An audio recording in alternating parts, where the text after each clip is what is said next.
Good day.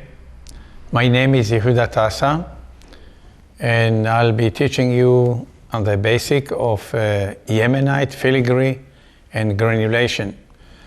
Yemenite filigree is really traced back a few thousand years.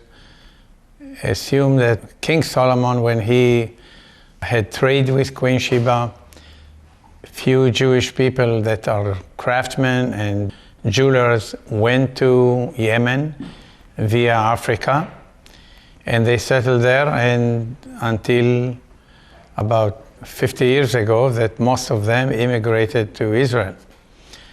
This profession, I learned it from my father.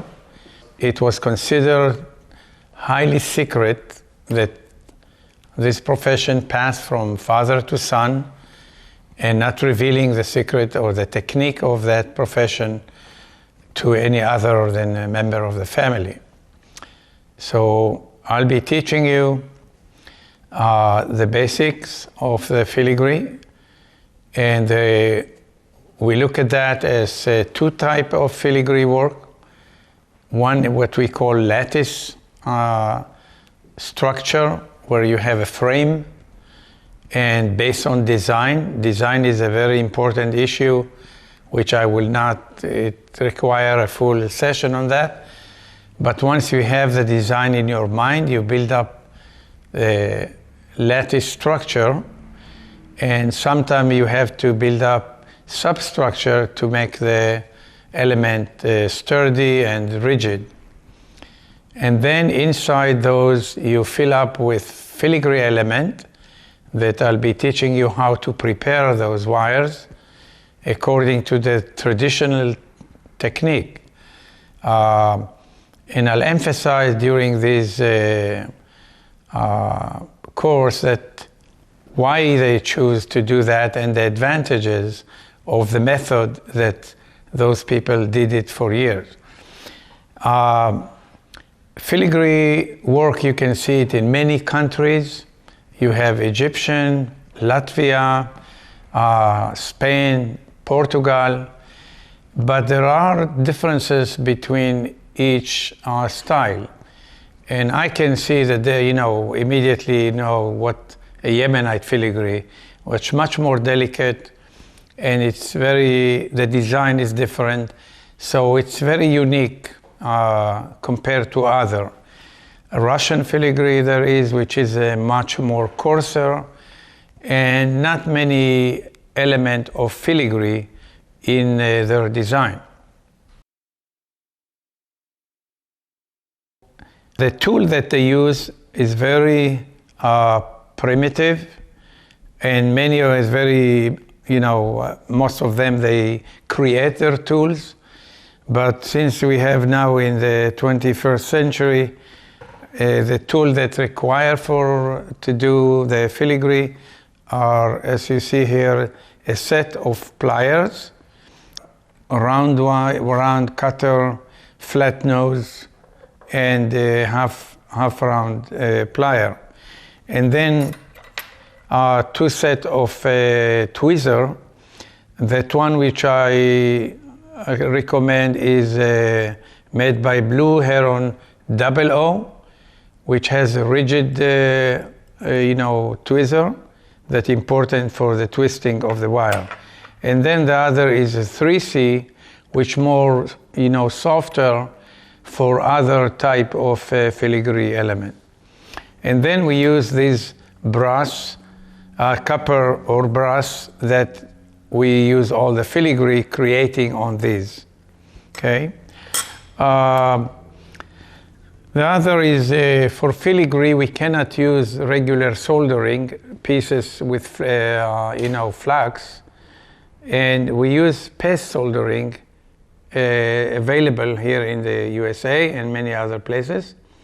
Traditionally, we used to do using powder soldering, and that is a combination of the solder that usually the jeweler made by himself, according to be either easy, medium, or hard, and he combined it with borax, which is basically a flux, and that he sprayed over the filigree and soldered it.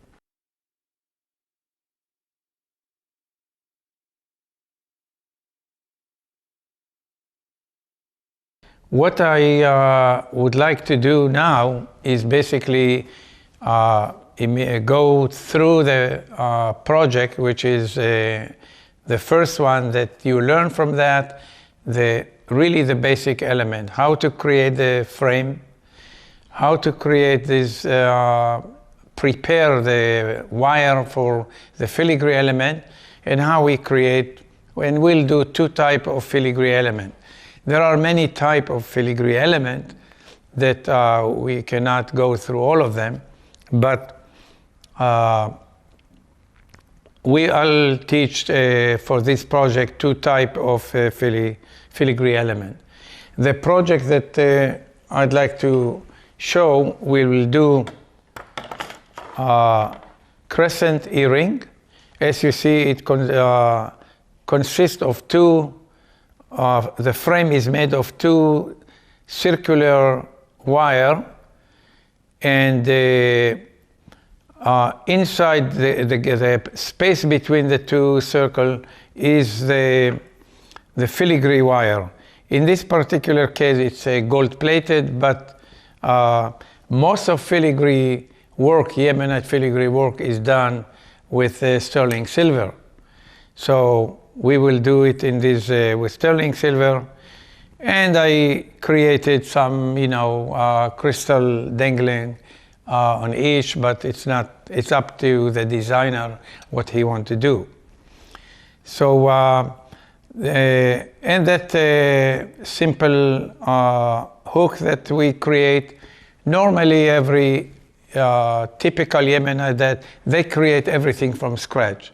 So we will try to do as much as not to depend on any other manufacturer.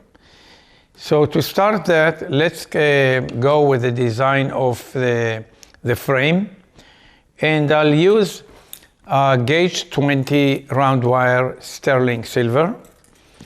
And why I chose the gauge 20 is depend on the shape and the structure, the size of the structure. If it is small, then really I don't need to, gauge 20 will be enough.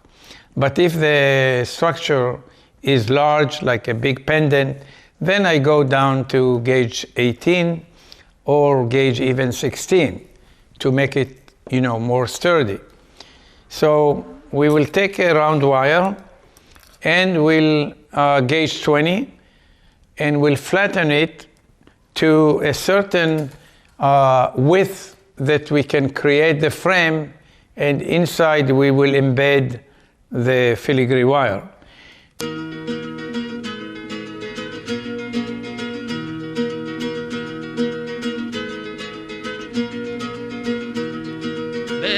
השבת נשב אזכרה בימות שנוגעות לי ללב, שולחן ונרות ערוכים באורה, ואבא מברך בכל ערב,